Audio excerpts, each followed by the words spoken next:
केवला भक्ति से हमारा काम बनेगा,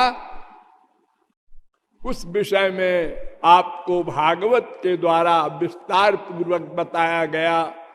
शौनकादिक परमहंसों के प्रश्नों के द्वारा, परीक्षित के प्रश्नों के द्वारा और कपिल के द्वारा और नवयोगीश्वरों के द्वारा और भगवान श्री कृष्ण के द्वारा अंत में आपको बताया गया कि भगवान श्री कृष्ण उद्धव से कह रहे हैं कि अनेक मार्ग क्यों बन गए और वे सब गलत है, उसका फल नश्वर है, माइक है। यहां तक आपको हम कल लाए थे। अब आगे विचार कीजिए, फिर भगवान ने क्या बताया,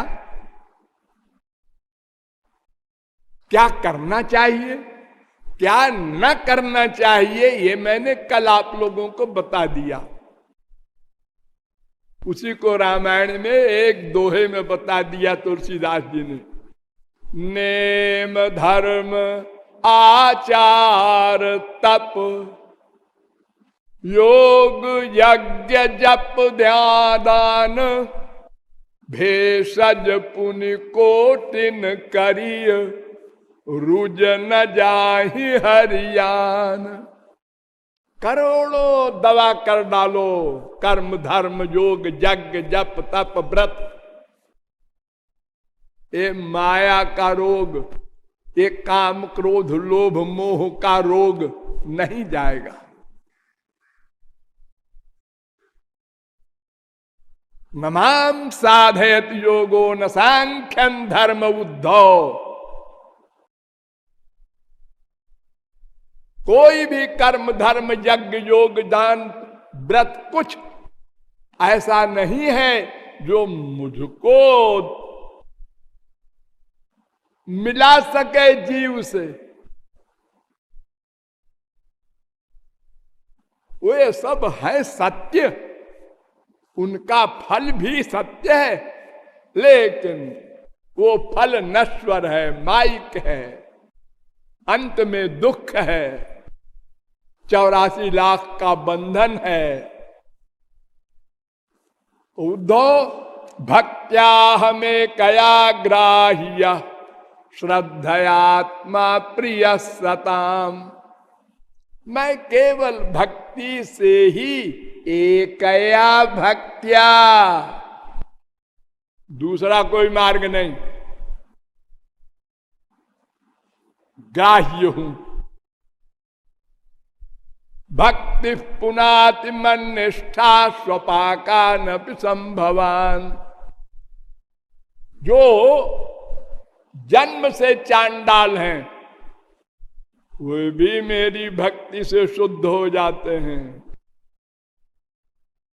12 गुण से युक्त भी यदि ब्राह्मण हो, विप्राद्विषड गुण जुतादर बिंद नाभ पादार बिंद विमुखात क्षपचम वरिष्ठम। 12 गुणों से युक्त ब्राह्मण भी यदि भक्ति रहित है तो उससे वो चांडाल श्रेष्ठ है जो भक्ति युक्त है। न मे प्रियश चतुर्वेदी मद भक्ता स्वपच स्मृता। मुझे चतुर्वेदी ब्राह्मण भी नहीं प्रिय है। जो मेरी भक्ति करे तो भक्तिवंत अति नीचहु प्राणी, कितना ही बड़ा पतित हो। वेद व्यास ने तो यहां तक कहा कि हरेर नाम नश्चया शक्ति पाप निर्हरणे द्विज तावत कर तुम समर्थो न पातकम पातकी नरा। अरे कोई पापी कितना पाप करेगा, आ जाओ श्री कृष्ण के शरण में, आप क्षमा कर देते हैं।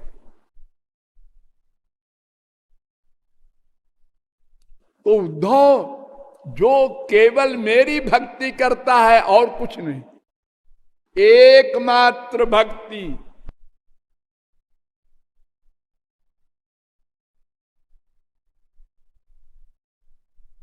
इस भक्ति के विषय में हमारे बहुत बड़े आचार्य हुए हैं नारद जी। भक्ति के बड़े आचार्यों में पहली बार सबसे पहले नारद जी हुए हैं। भगवान के द्वारा ब्रह्मा प्रकट हुए, ब्रह्मा के द्वारा नारद जी प्रकट हुए, उनके मानस पुत्र हैं। ये भी भगवान के अवतार हैं, नारद जी भी। लेकिन ध्यान दो, भक्ति के आचार्यों को सबको गिनाया। ये वेद व्यास है, गर्गाचार्य है, शांडिल्य है, और अंत में कहा देखो भक्ति की सबसे बड़ी आचार्य है गोपियां, यथा ब्रज गोपिका नाम। 21वां सूत्र, ब्रज गोपियों का जो प्रेम है, भक्ति है, बस अंतिम है। मैंने आपको बताया था ना कि ब्रह्मा भी चरण धूल चाहते हैं गोपियों की, शंकर जी भी चाहते हैं, सनकादिक भी चाहते हैं, उद्धव भी चाहते हैं, सब टॉप के जितने हैं।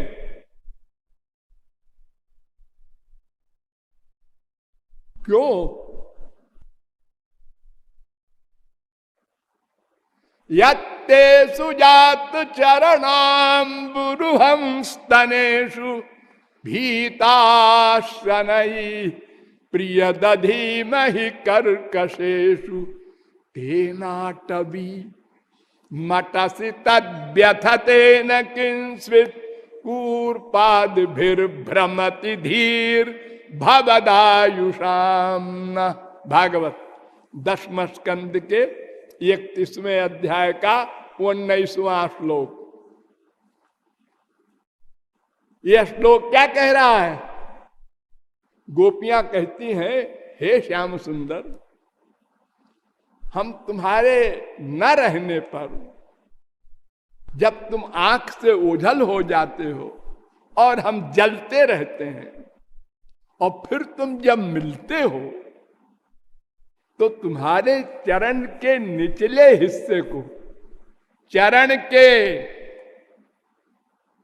हम अपने हृदय पर रखते हैं तो हमारी विरहाग्नि शांत होती है। ध्यान दो, सदघन चिदघन आनंद घन, उसके वियोग में जो गोपियों का ज्वाला वाला वियोगाग्नि का पुंज है, उसको शांत करने के लिए चरण के निचले हिस्से को धीरे से लगाती है। इसलिए नारद जी कहते हैं यथा ब्रज गोपिका नाम। ये प्रेम है। निजेंद्रिय सुख बांछा नहे गोपिकार, कृष्ण सुख हेतु करे संगम विहार। कोई तुलना नहीं उनकी, कोई हुआ नहीं उनके बराबर।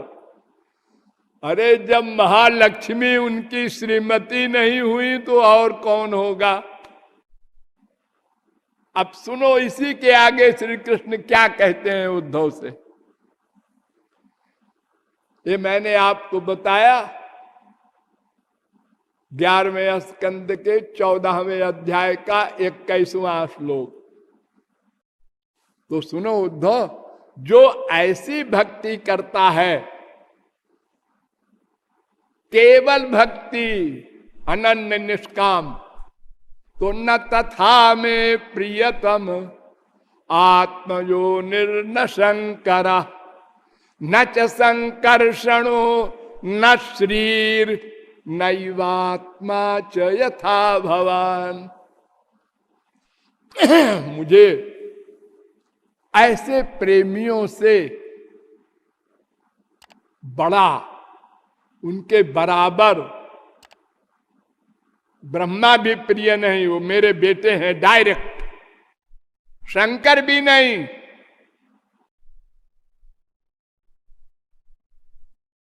बलराम भी नहीं, ओ मेरी श्रीमती भी नहीं, न श्री और तो और नैवात्मा च, मेरी आत्मा भी मुझे उतनी प्रिय नहीं जितना प्रिय भक्त है।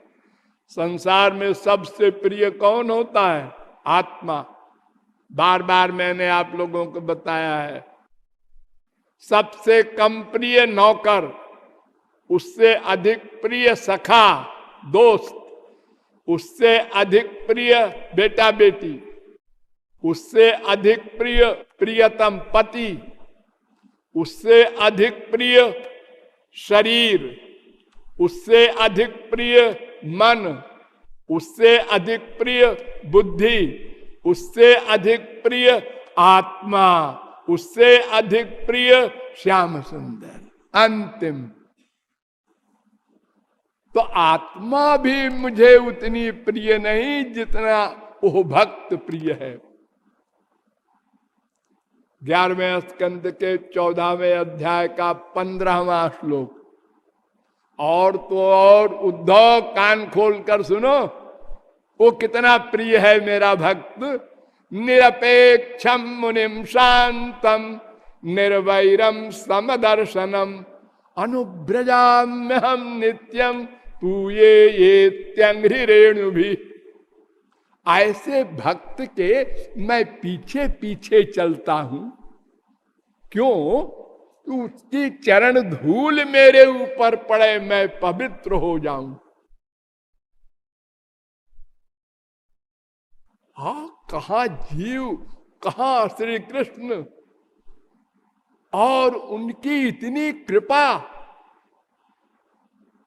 अपने भक्त के लिए, जो भक्त कुछ नहीं करता। जैसे तुरंत का बच्चा कुछ नहीं करता, मां के शरणागत है, पूर्ण शरणागत। मां जैसा चाहे खिलावे पिलावे नहलावे धुलावे, छोड़ दे हम रोते रहेंगे।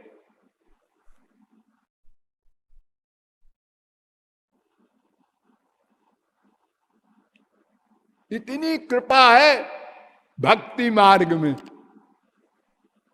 और बड़े बड़े परमहंसों के तो स्वामी भी बनने में संकोच करते हैं। हाँ, यस्य स्फूर्ति लयाय, यस्य स्फूर्ति लवाय हंत हृदये योगी समुत्कंठ्यते। बड़े बड़े योगींद्र मुनीन्द्र समाधि लगा करके श्याम सुंदर को एक क्षण को चाहते हैं आ जाए सामने, नहीं आते। और यहां चल रहे पीछे पीछे चरण धूली के लिए। फिर कहते हैं भगवान कि देखो, फिर सुन लो उद्धव, धर्म सत्य दयोपेतो विद्यावा तपसान्विता मद भक्त्यापेतमात्मान न सम्यक प्रपुनाति।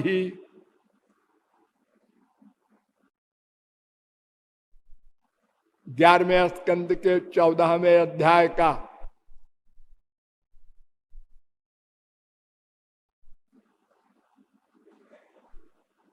22वां श्लोक। सत्य और दया से युक्त धर्म हो, वो टॉप का धर्म कहलाता है। और तपश्चर्या से युक्त ज्ञान हो, वो टॉप का ज्ञान कहलाता है। इन दोनों से भी अंतःकरण की शुद्धि भी नहीं हो सकती। मुझको प्राप्त करना की बात तो बहुत दूर की है। कथम बिना रोमहर्षम द्रवता वाचेतसा बिना, बिना नंदाश्रुकलया शुद्धे भक्त्या विनाशया। 11वें स्कंद के 14वें अध्याय का 23वां श्लोक। बिना भक्ति के, बिना श्याम सुंदर के स्मरण में आंसू बहाए शरीर में रोमांच हो, कंठ गदगद हो, बिना इन सात्विक भावों के उद्रेक के अंतःकरण शुद्ध नहीं हो सकता। उद्धव, बाग गदगदा द्रवते यस्य चित्तम रुदत्यभीक्षणम हसति क्वचिच्च विलज्ज उद्गायति नृत्यते च मद्भाव युक्तो भुवनम पुनाति। भगवत प्रेम पूरा भरा हो उसके रोम रोम में, वो महापुरुष है। मैं उसकी दास्ता करता हूं। उद्धव, और सुनोगे? हाँ महाराज। यथाग्निना हेम मलम जहाति धुमातम पुनः स्वम भजते च रूपम आत्मा च कर्मानुशयम विधूय मद्भक्ति योगे न भजत्यथो माम। 11वें स्कंद के 14वें अध्याय का 25वां श्लोक। जैसे सोने को तेज ज्वाला में, आग में रख दो तो गंदगी सब जल जाएगी और सोना सोना बच जाएगा, वो शुद्ध हो जाएगा। इसी प्रकार मेरे वियोग में, मेरे दर्शन के लिए जब भक्त व्याकुल होता है तो उस विरहाग्नि में समस्त मल अंतःकरण का जल जाता है और अंतःकरण शुद्ध हो जाता है। यथा यथात्मा परिमृज्यते सौ मत पुण्य गाथा श्रवणाभिधानई तथा तथा पश्यति वस्तु सूक्ष्मं चक्षुर्यथैया यथैवांजन संप्रयुक्तम। 11वें स्कंद के 14वें अध्याय का 26वां श्लोक। जैसे आंख में दवा डाली जाती है, अगर मैल जम जाए आंख में तो दवा डालते हैं डॉक्टर। तो जो जो दवा रोज रोज डाली जाएगी त्यों त्यों मैल धुलेगा और त्यों त्यों कुछ कुछ दिखाई पड़ने लगेगा। जब पूरा मल धुल जाएगा तो सब संसार दिखाई पड़ने लगेगा। ऐसे ही मेरे नाम रूप गुण लीला धाम आदि के अवलंब के द्वारा जब भक्त मेरी भक्ति करता है तो उसके अंतःकरण में जो तमाम जन्मों का मल है, कूड़ा करकट है, वो साफ हो जाता है। उद्धव, कंक्लूजन सुनो, जजमेंट। विषयान ध्यायत पुंसो विषयेषु विसज्जते और मां मनुस्मरतश्चित्तम मय्येव प्रविद्यते। कितना सुंदर श्लोक है भागवत का, अनमोल रत्न। अरे मनुष्यों, एक मन है तुम्हारे पास, हाँ, तो मन से संसार के विषय का बार बार चिंतन करोगे तो उसमें अटैचमेंट हो जाएगा। संसार में सुख है, संसार में सुख है, और संसार में भी इस वस्तु में सुख है। बार बार चिंतन करने से अटैचमेंट हो जाएगा। ऐसे ही मुझ में सुख है, मैं ही तुम्हारा हूं, ये बार बार चिंतन करो तो मुझ में अटैचमेंट हो जाए। इसी को भक्ति कहते हैं। और क्या है भक्ति? मेरी भक्ति का मतलब तुम्हारे मन का अटैचमेंट मुझ में हो जाए, बस। इसके आगे का काम तो गुरु और भगवान करेंगे। तुम तो खाली इतना करो कि अपने मन में गुरु और मुझको, ये दोनों शुद्ध हैं, इनको लाओ। बाकी सबको आउट, निकाल, बाहर करो।